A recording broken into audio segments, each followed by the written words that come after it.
안녕하세요. 오늘도 사연살롱을 찾아주셔서 감사합니다. 결혼 10주년을 맞은 여성이에요. 전래동화 중에 집신 파는 아들과 남학신 파는 아들을 둔 할머니 얘기 다들 아시죠? 비가 오면 집신 파는 아들 장사가 안 될까봐 걱정하고 날이 좋으면 남학신 파는 아들 장사가 안 될까봐 걱정하는 할머니 얘기요. 저도 한때는 그런 심정으로 살았던 적이 있어요. 제 남편 직업이 날씨에 영향을 받는 일이어서 하루도 마음 졸이지 않은 날이 없을 정도였거든요. 지금은 그 일을 그만두고 다른 일을 하고 있어서 더 이상 날씨 때문에 걱정할 일은 없어졌지만요. 이제서야 말이지만 제 남편은 전업을 하기까지 정말 마음고생이 많았어요. 다름 아닌 제 친정 식구들 때문에요. 지금도 그때 일을 생각하면 미안해서 고개를 못 들 정도예요.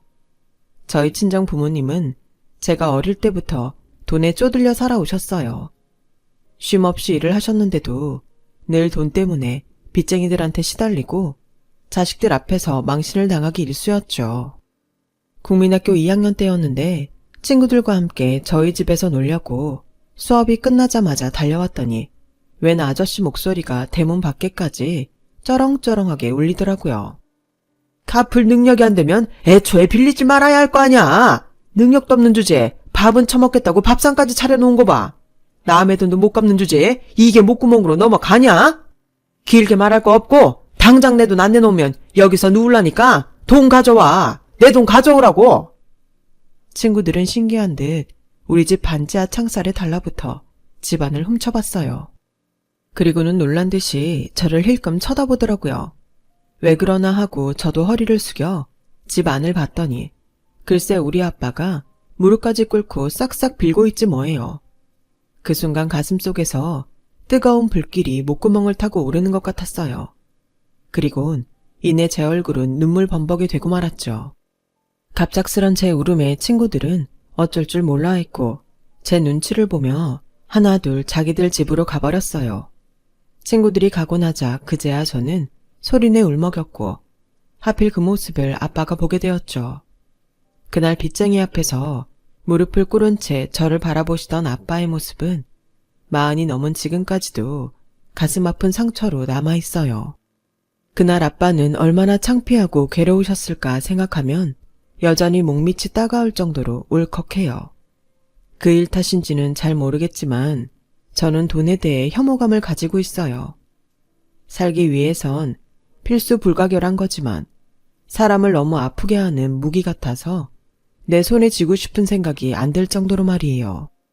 반면에 제 여동생은 가난했던 어린 시절로 인해 돈에 대한 애착이 강해졌다고 하더라고요. 돈이 없으니까 사람들한테 무시당하고 대접 못 받는 거야. 솔직히 돈만 있어봐. 후줄근한 추리링을 입고 명품관에 가도 점원 애들이 알아서 낄걸? 돈 써주는데 안 그러겠냐고. 암튼 사람은 돈이 있고 볼 일이야. 난 우리 집이 엄청 부자였으면 좋겠어. 아무도 무시 못하게 떵떵거리고 살게.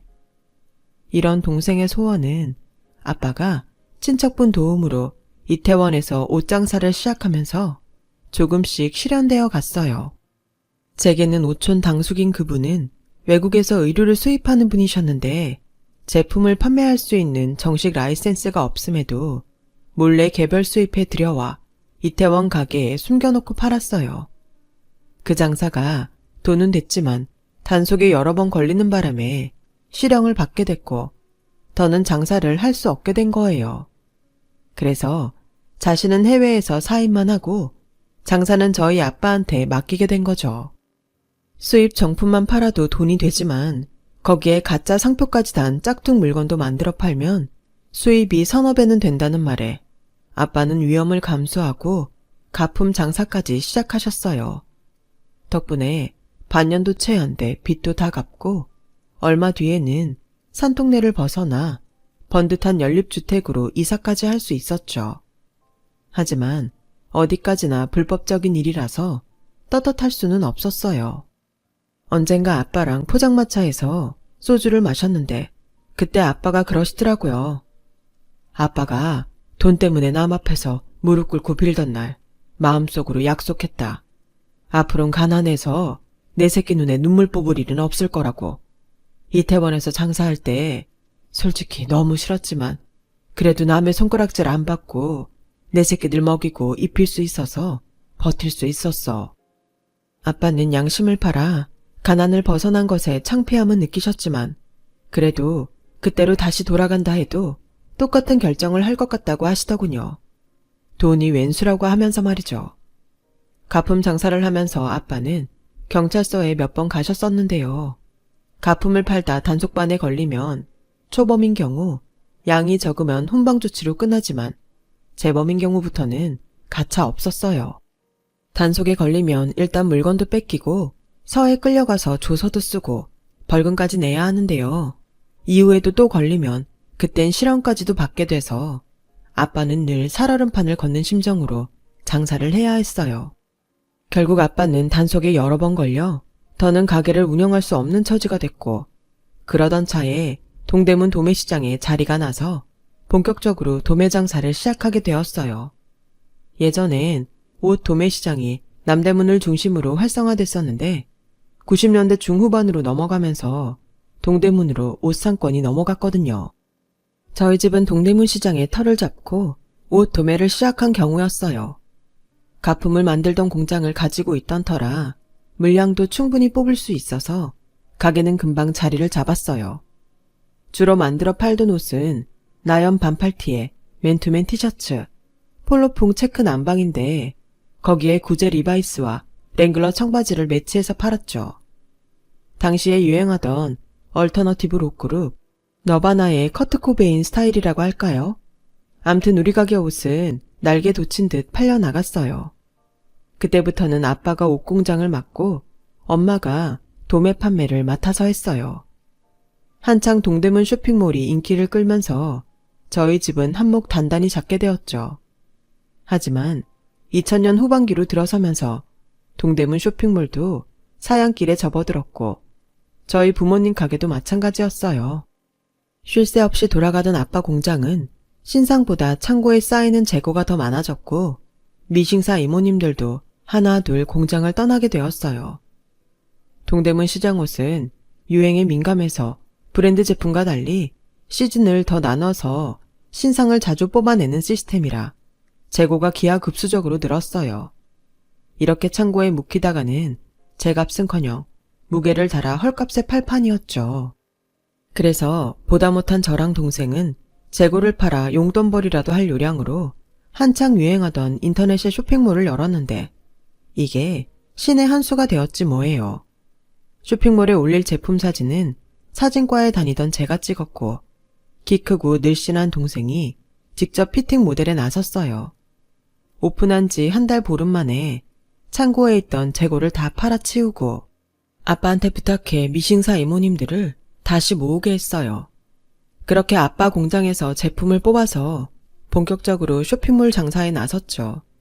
처음엔 반신반의하며 지켜만 보던 엄마도 우리 자매가 올린 첫 달 매출을 보시더니 팔 걷어붙이고 제품 포장에 나서주셔서 따로 인건비 나가는 것 없이 우리 식구끼리 쇼핑몰 운영을 할 수 있었어요. 그쯤 되자 엄마는 계약서를 쓰자고 닥달을 하시더라고요. 세상에 공짜가 어딨니? 아빠 거랑 내 목 제대로 쳐줘.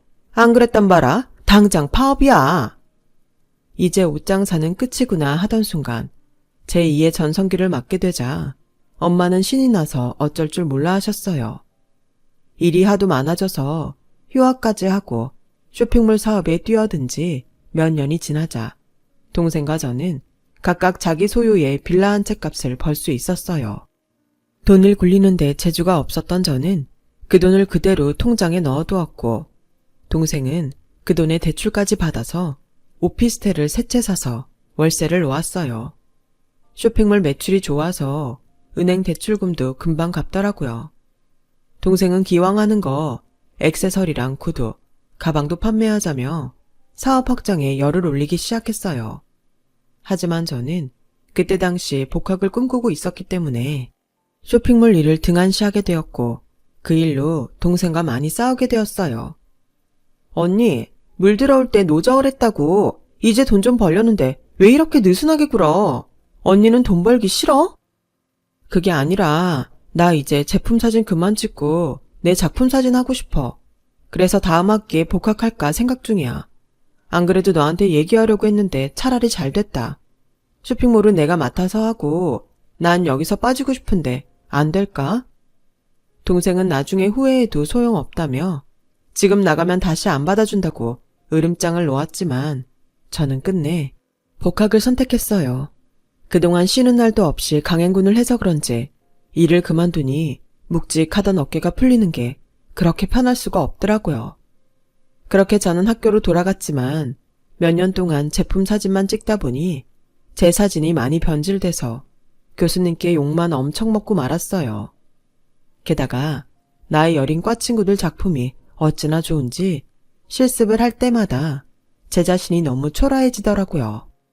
자존감이 바닥을 치던 그때 제게 다시 카메라를 잡게 해준 사람은 다름 아닌 남편이었어요.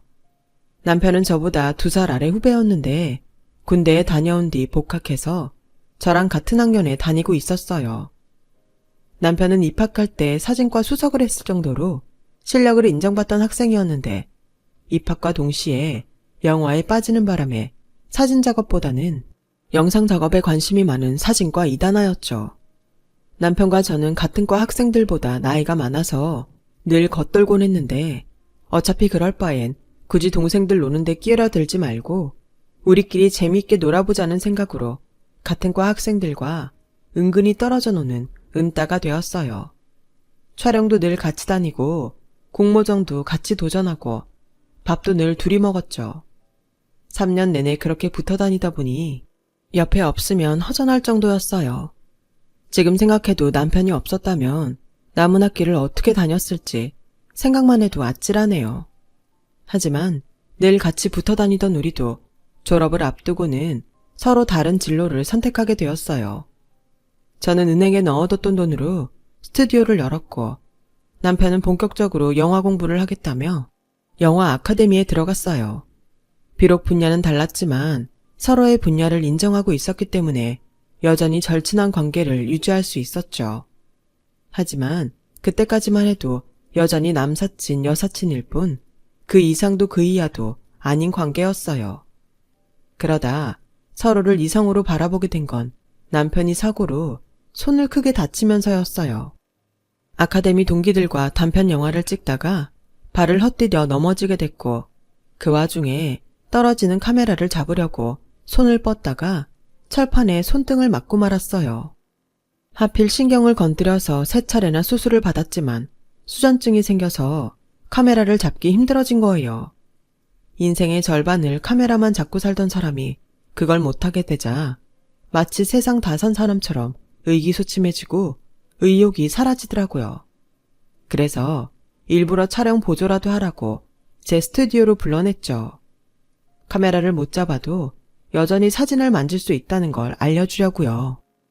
처음엔 안 내게 하더니 막상 촬영이 시작되니까 시키지 않아도 스스로 조명도 잡아주고 보정 작업까지 척척 해내더라고요. 한 일주일 그렇게 지내다 보니 자기도 마냥 손 놓고 있을 수 없다는 생각이 들었는지 처음보다 많이 적극적으로 움직이기 시작했어요. 그리고 제가 없는 동안에 카메라 잡는 연습도 하는 것 같더라고요.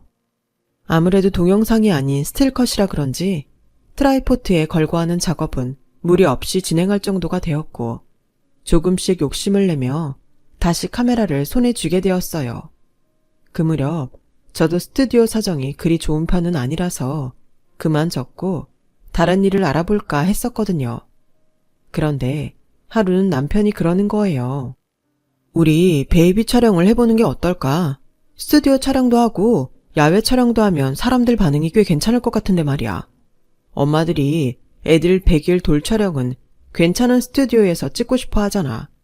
일종의 틈새 시장이다 생각하고 한번 도전해보자. 스튜디오는 살려야지. 사실 그때까지는 제가 배가 덜 고파서 그랬는지 썩 내키지는 않았어요.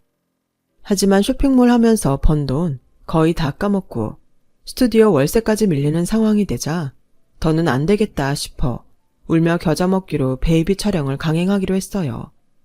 와, 진짜 힘들더라고요.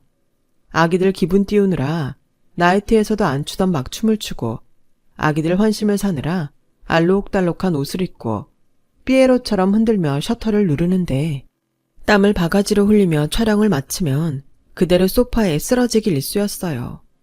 저와 달리 남편은 힘든 줄도 모르고 신나게 셔터를 누르는데 마치 제 옷을 입은 사람처럼 펄펄 날았죠. 솔직히 남편 덕분에 스튜디오를 살렸다고 해도 과언이 아니었어요. 덕분에 월세 걱정이 없어지자 남편은 내친 김에 프로필 사진과 커플 스냅 사진 촬영도 하자고 했고 샘플 사진을 뽑기 위해 우리는 가짜 커플이 됐어요. 트라이포트에 카메라를 걸어놓고 손 안에 리모컨을 숨겨들곤 마치 다른 사람이 찍어준 사진처럼 페이크 커플 사진을 완성했죠. 사진은 꽤 그럴듯했어요. 그런데 다 찍은 사진을 보니 서로를 향한 눈빛이 마치 진짜 연인들처럼 다정하고 따뜻해서 내심 놀랐죠. 남편도 저와 같은 생각이었는지 지나가는 말처럼 그러더군요. 우리 꽤 잘 어울리네. 이것도 기념인데 지갑에 한 장씩 넣어 다닐까? 장난처럼 한 남편의 그 말에 왠지 설렜고 못 이기는 척 사진을 받아들곤 지갑에 넣었어요. 남사스럽긴 하지만 우리 둘이 찍은 커플 사진을 스튜디오 홈페이지에 올리고 전단지도 만들자 남편 예상대로 손님들이 꽤 들더라고요. 정적인 사진이 아니라 스냅 사진이라 사람들 반응은 더 좋았어요. 아무래도 표정이 자연스러우니까요.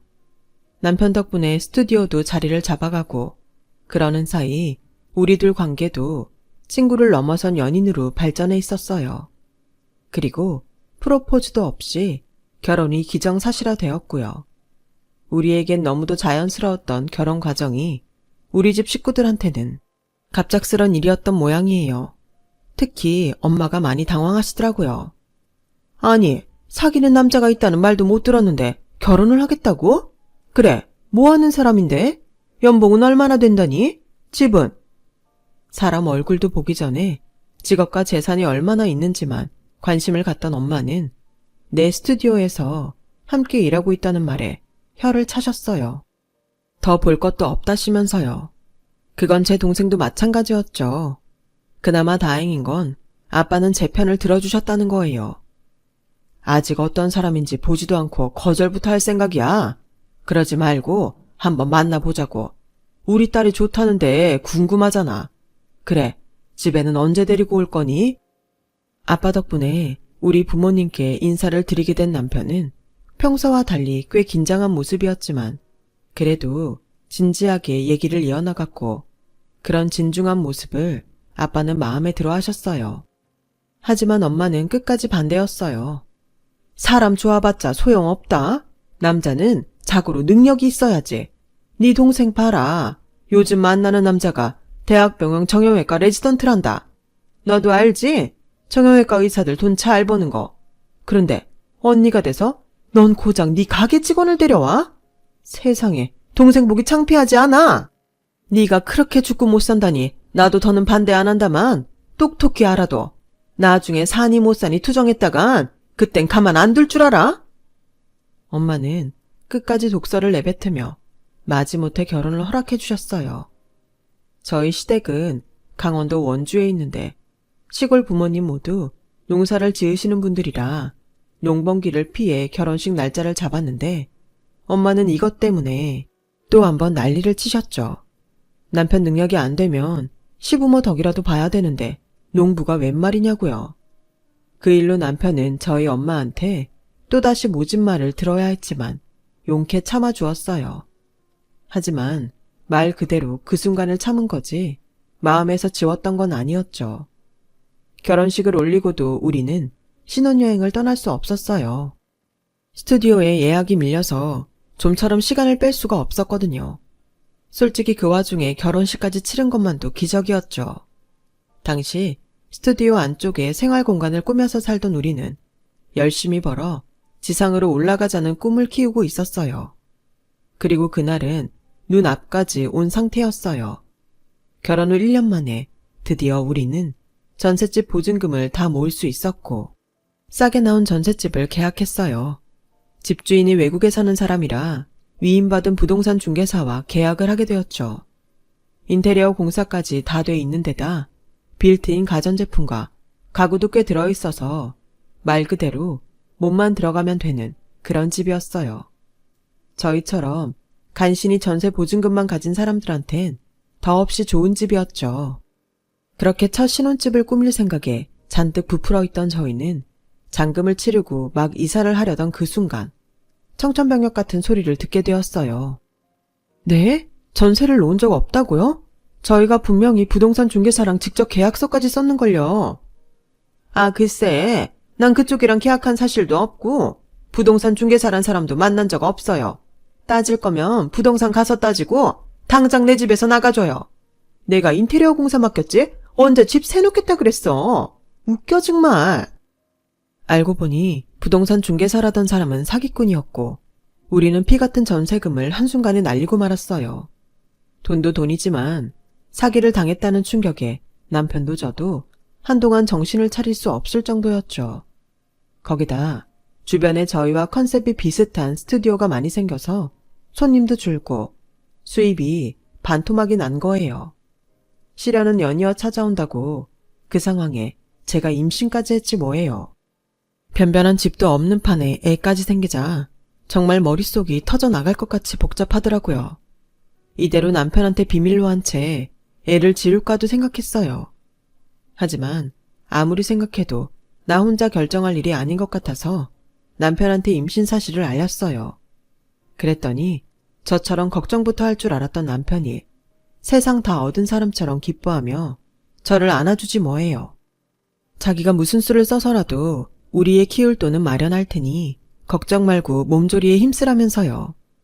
남편을 많이 믿고 의지하긴 하지만 솔직히 그때는 그 말에 그리 믿음이 가지 않았어요. 남편을 믿지 못해서가 아니라 상황이 너무 어려웠으니까요. 남편은 낮엔 저와 함께 스튜디오를 운영하고 밤에는 어디론가 나가곤 했어요. 어딜 그렇게 다니냐고 물어도 그냥 친구들 만났다는 말만 할 뿐 자세히 얘기하려 들지 않더라고요. 새벽녘에야 들어온 남편은 항상 맛있는 냄새가 났어요. 튀김 냄새에 달콤한 양념 냄새까지. 나 몰래 친구들과 만나 술이라도 마시고 다니나 했는데 이상하게도 술 냄새는 나지 않았어요. 남편이 밤 시간에 외출을 하는 날이 이어졌고 참다 못한 저는 남편의 뒤를 쫓기로 했죠. 그날도 남편은 스튜디오 정리를 하고 외출 준비를 했고 저는 내색 않고 있다가 남편을 따라 나갔어요. 집에서 전철로 20분 거리의 역에 내린 남편은 도로변에 있는 치킨집으로 들어가더라고요. 길 건너에서 그 모습을 훔쳐보던 저는 내 예상대로 남편이 친구들과 만나고 있나 보다 했는데 그 순간 남편이 치킨 포장봉지를 들고 가게에서 나오지 뭐예요. 그리고는 가게 앞에 세워둔 스쿠터를 타고 어디론가 가버리더라고요. 그 길로 치킨집에 들어가 방금 나간 사람이 여기 자주 오냐고 물었더니 아, 정훈 씨요. 우리 배달원인데요. 배달 일은 처음이라고 하는데 성실하고 빠릿빠릿하니 일을 참 잘해요. 며칠 전에 밤새도록 비가 엄청 왔잖아요. 그래서 배달은 접어야 하나 고민했는데 그 날씨에도 배달을 하겠다고 나왔더라고요. 요즘 젊은 친구 중에 저런 사람 없어요. 그런데 누구세요? 그 말에 다리에 힘이 쭉 빠졌어요. 하루 종일 스튜디오 일을 도맡아 하곤 밤에는 배달 일까지 해왔다니 그런 사람을 의심했던 제가 한심했죠. 저는 가게 사장님한테 제가 왔었던 건 비밀로 해달라고 말하곤 도망치듯 치킨집을 나왔어요. 집으로 돌아오는 내내 하염없이 눈물이 흐르더라고요. 가정 노릇을 하겠다고 혼자서 몸부림치며 살고 있는 남편을 생각하니 제가 너무도 철없게만 느껴지더라고요. 그래서 남편 어깨에 지워진 짐을 저도 나눠지어야겠다는 생각에 동생한테 전화를 걸어 다시 쇼핑몰 일을 하고 싶다고 말했어요. 처음엔 절대 안 된다고 거절하던 동생은 저희 집 사정을 듣고는 한숨을 쉬더니 답답한 듯 그러더군요. 그러게 내가 뭘 했어? 결혼은 사랑만 있다고 되는 게 아니라니까. 평강공주 콤플렉스도 아니고 뭐하러 돈도 없는 남자 만나 그 고생이야. 언니 사정은 딱하지만 그렇다고 멀쩡한 직원 내보내고 언니를 다시 쓸 순 없고 일단 소품 쪽만 언니한테 맡길 테니까 그거라도 하겠으면 하고 아니면 말아. 그렇게 저는 동생 쇼핑몰 소품 촬영을 맡아 하게 됐어요. 차라리 저한테는 다행이었죠. 남편이 배달 일을 나가고 없는 시간에 스튜디오 작업을 할 수 있으니까요. 그래서 다음 날 바로 동생 회사에 찾아가 일감을 받아왔어요. 혹여 남편이 알아챌까봐 소품은 창고에 잘 숨겨두었고 남편이 나가자 꺼내서 촬영을 시작했죠. 그렇게 부부간의 투잡 활동을 벌이며 노력한 덕분에 출산이 다가올 즈음 월세집 보증금 정도는 마련할 수 있었어요. 하지만 우리 부부가 몰랐던 불편한 진실 또한 마주하게 되었죠. 출산 후 집에서 육아를 하고 있는데 동생과 예비 제부가 찾아왔더라고요. 조카 선물이라며 값비싼 유아용품을 잔뜩 사들고 말이죠. 그런데 예비 제부가 제 앞에서 하지 말아야 할 말을 하고 만 거예요. 형님은 요즘도 그렇게 바쁘세요? 지난번 가족여행 때도 형님이 일 때문에 바쁘시대서 저희만 장인 장모님 모시고 갔다 왔는데 이번 여름 휴가도 못 오신다면서요. 결혼 전에 형님이랑 친해지고 싶은데 집안 행사에도 통 안 나오시고 친해질 기회가 너무 없네요. 저조차 들어보지 못한 가족여행에 집안 행사라니 도대체 무슨 소리를 하는지 모르겠더라고요. 그래서 동생한테 물었더니 엄마가 형부 배달일 하는 거 알아버렸어. 글쎄 형부가 상도동 이모네 치킨 배달을 왔었다지 뭐야. 그 일로 엄마가 창피해서 얼굴도 못 들고 살겠다고 얼마나 난리였는데 엄마가 형부 불러다 한바탕 한다는 걸 아빠가 가까스로 막았어. 솔직히 언니한테 미안한 소리지만 엄마 입장에선 그럴 수 있는 거 아니야? 나부터라도 사위가 배달일 한다면 창피해서 지방 경조사 때 안 부를걸? 그러니까 너무 야속해하지 마. 그리고 언니한테 할 말이 있는데 나 쇼핑몰 그만하려고 곧 결혼도 하는데 명색의 의사 부인이 티쪼가리 파는 쇼핑몰 한다는 게 격떨어지잖아. 거기다 아빠도 연세가 드셔서 공장 일을 버거워하시길래 마땅한 작자한테 쇼핑몰 넘기려고 해. 그래서 더는 언니한테 일 못 주니까 언니도 대책을 마련하라고. 동생 내외가 돌아가고 저는 한참을 멍하게 앉아 있었어요.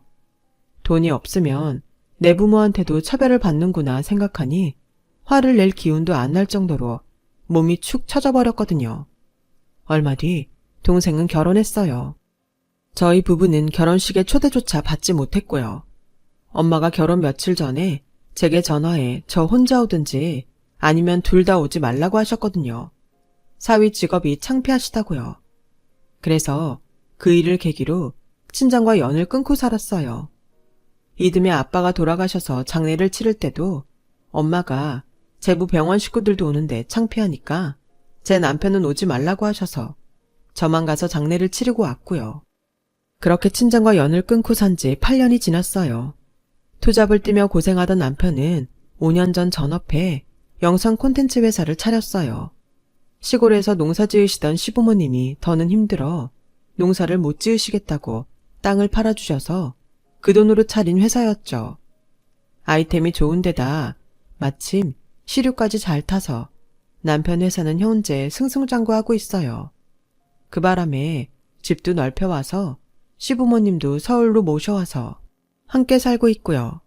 초등학교에 들어간 딸아이는 남편과 저를 닮아 그런가 사진을 곧잘 찍어요. 시부모님을 모시고 세계 각국으로 여행 갈 때마다 고사리 손으로 사진을 찍었는데 전문가인 제가 봐도 구도며 색감이 남다르다 느낄 정도니까요. 그래서 집안 곳곳에 아이가 찍은 사진들을 붙여놨어요. 결혼 10년 만에 인생의 참 행복을 누리며 살던 어느 날 시부모님이 아파트 경로당에 가고 안 계셨는데 엄마가 저희 집으로 찾아왔더라고요. 그 사이 많이 늙은 엄마는 까랑까랑 하던 목소리도 많이 무뎌졌더라고요. 엄마는 다짜고짜 자기 좀 도와달라고 그러시며 제 손을 잡았어요. 전 재산 털어 사위한테 병원까지 차려줬더니 작은 딸 내외가 자기를 부양하기는커녕 강제로 실버타운에 보낼 계획을 세웠다나요? 소송을 걸어 병원 차려준 돈을 받으면 저한테 반을 줄 테니 대신 변호사랑 만나서 일을 진행해달라고 했어요. 그 망할 년이 병원 차려주자마자 지 엄마는 거들떠도 안 보지 뭐니. 자식 새끼 키워봐야 소용없다고. 돈만 빼가곤 부모 부양도 안 했다니까. 너도 알잖니? 네 동생이 돈 욕심 많은 거. 내가 돈 받으면 너한테 한몫 떼어줄 테니 이서방한테 말해서 대신 일 좀 처리하라 그래라. 명색이 큰 사위인데 처가 힘들 때 도움 좀 줄 수 있는 거 아니니? 너도 그래. 엄마가 네 동생한테 돈까지 뺏기고 말년에 빈털터리 될 판인데 화도 안 나? 말이 좋아 실버타운이지. 시설이라도 좋으면 내가 말도 안 해. 가봤더니 계집처럼 조그마한 방에 노인네들 집어넣곤 돈만 따박따박 뜯어먹는 데더라. 내가 그런 데서 어떻게 살아? 어림도 없지. 창피하겠으리? 그러게 창피한 줄 아는 분이 여기는 왜 오셨대요? 내 남편 창피하다고 아빠 장례식에도 못 오게 하더니 이제 와서 도와달라고요? 왜 그래야 되는데요? 내 남편이 엄마한테 왜 그렇게까지 헌신적으로 굴어야 하냐고요? 작은 사위한테 전재산 퍼부었으면 거기 가서 도움을 받든지 준 돈 다시 뺐든지 하시라고요.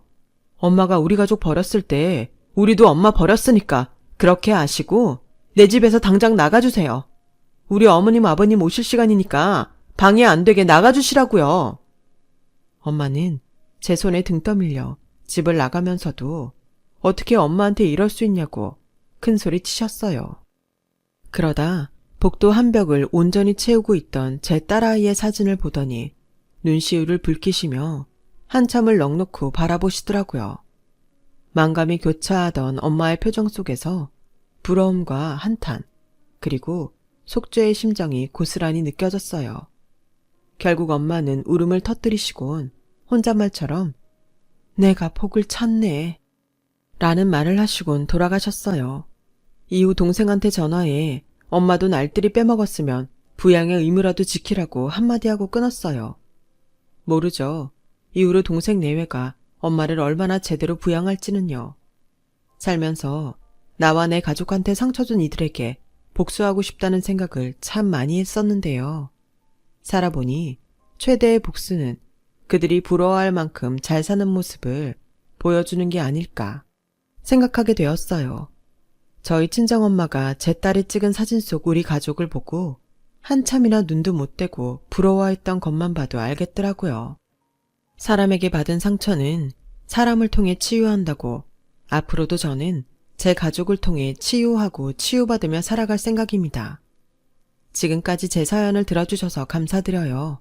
건강하시고 사랑하는 가족들과 항상 행복하세요. 여러분, 사연 댓글에 응원과 현명한 조언 부탁드려요. 좋아요와 구독은 저에게 큰 힘이 됩니다. 오늘도 좋은 일 가득하세요.